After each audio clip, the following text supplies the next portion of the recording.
Assalamualaikum dan salam sejahtera. Anda sedang menonton Buletin Utama bersama saya Putri Nurul Zuhafizah binti Zuhari.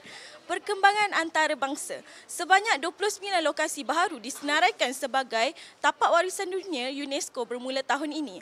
Antara yang disenaraikan ialah Bandar Babylon di Iraq, sebuah bandar purba berusia lebih 4,000 tahun yang mula dibangunkan ketika era Mesopotamia.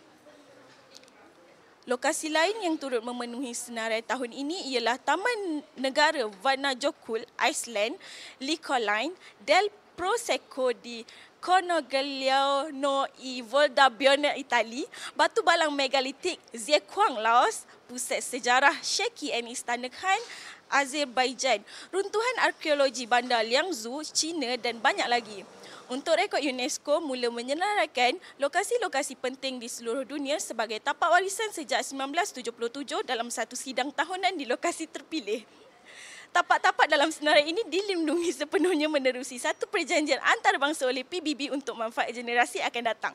Baik, sekian berita. Layari YouTube Buletin TV3 untuk lebih banyak klip berita dan teruskan menonton TV3.